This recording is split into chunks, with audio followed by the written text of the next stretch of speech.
S, ಈಗ ದರ್ಶನ್ ಮತ್ತು ಪವಿತ್ರ ಗೌಡ ಇಬ್ಬರನ್ನು ಕೂಡ ಪ್ರತ್ಯೇಕ ವಾಹನಗಳಲ್ಲಿ ಪರಪ್ಪನ ಅಗ್ರಹಾರಕ್ಕೆ ಕರ್ಕೊಂಡು ಹೋಗ್ತಾ ಇದ್ದಾರೆ. ನಾವು ಪ್ರತಿನಿಧಿ ಪ್ರದೀಪ್ ಇದ್ದಾರೆ, ಮತ್ತಷ್ಟು ಡೀಟೇಲ್ಸ್ ಕೊಡೋಣ. ಪ್ರದೀಪ್, ಈಗ ಎಲ್ಲಿದೆ ಈಗ ವೆಹಿಕಲ್? ಈಗ ಇನ್ನೆಷ್ಟೊತ್ತಾಗತ್ತೆ ಪರಪ್ಪನ ಅಗ್ರಹಾರ ರೀಚ್ ಆಗೋದಕ್ಕೆ? ಇಬ್ಬರನ್ನು ಕೂಡ ಸೆಪರೇಟ್ ವೆಹಿಕಲ್ಗಳಲ್ಲಿ ಕರ್ಕೊಂಡು ಹೋಗ್ತಾ ಇದ್ದಾರೆ. ಪ್ರದೀಪ್, ಏನು ಡೀಟೇಲ್ಸ್ ಇದೆ?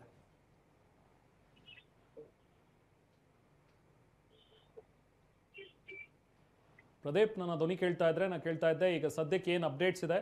ಯಾವ ಭಾಗವಾಗಿ ಯಾವ ಮಾರ್ಗವಾಗಿ ಹೊರಟಿದ್ದಾರೆ? ಈಗ ಇನ್ನೆಷ್ಟೊತ್ತಾಗತ್ತೆ ಪರಪ್ಪನ ಅಗ್ರಹಾರ ರೀಚ್ ಆಗೋದು?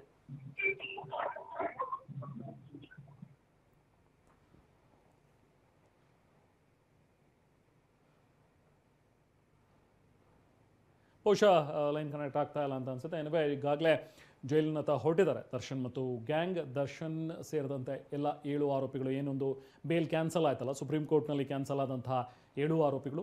ಸೊ ಅವ್ರನ್ನ ಈಗ ಪ್ರತ್ಯೇಕ ವೆಹಿಕಲಲ್ಲಿ ಕರ್ಕೊಂಡು ಹೋಗ್ತಾ ಇದ್ದಾರೆ. ಅಂದರೆ ಈ 7 ಆರೋಪಿಗಳು ಒಂದು, ಜೊತೆಗೆ ಪರಪ್ಪನ ಅಗ್ರಹಾರಕ್ಕೆ ಹೋಗ್ತಾ ಇರುವಂಥ ಪವಿತ್ರ ಗೌಡ. ಸೊ ಇವರು ಕೂಡ 7ರಲ್ಲಿ ಒಬ್ಬರು.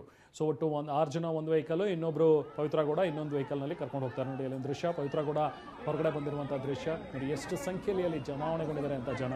ಅವರ ಮಧ್ಯದಲ್ಲಿ ಈಗ ಪವಿತ್ರ ಗೌಡರನ್ನ ಹೊರಗಡೆ ಕರ್ಕೊಂಡು ಬಂದಿದ್ದಾರೆ ಪೊಲೀಸ್. ಕರ್ಕೊಂಡು ಬಂದು ಮತ್ತೆ ಅದೇ ವೆಹಿಕಲ್ನಲ್ಲಿ ಅವರನ್ನು ಕೂರಿಸ್ಕೊಂಡು ಪರಪ್ಪನ ಅಗ್ರಹಾರ ಜೈಲಿಗೆ ಕರ್ಕೊಂಡು ಹೋಗಿದ್ದಾರೆ. ಪ್ರತ್ಯೇಕ ವಾಹನಗಳಲ್ಲಿ ದರ್ಶನ್ ಮತ್ತು ಪವಿತ್ರ ಗೌಡ ಇಬ್ಬರೂ ಕೂಡ ಬೇರೆ ಬೇರೆ ವೆಹಿಕಲ್ಗಳಲ್ಲಿ ಈಗ ಅಲ್ಲಿಂದ ಶಿಫ್ಟ್ ಮಾಡ್ತಾರೆ. ನೋಡಿ, ಹಿಂದೆ ದರ್ಶನ್ ಕೂಡ ಇದ್ದಾರೆ.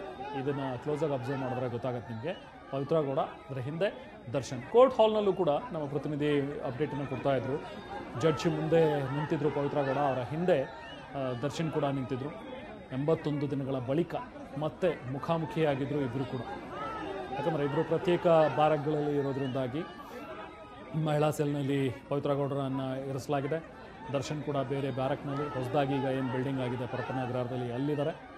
ಅವರ ಜೊತೆಗೆ ಇನ್ನೊಂದಷ್ಟು ಜನ ಆರೋಪಿಗಳು. ಸೊ ಅವರೆಲ್ಲರ ಜೊತೆಗೂ ಕೂಡ ವಿಚಾರಣಾಧೀನ ಖೈದಿಗಳೇನಿದ್ದಾರೆ ಅವರ ಜೊತೆಗೆ ಇರುವಂಥ ದರ್ಶನ್.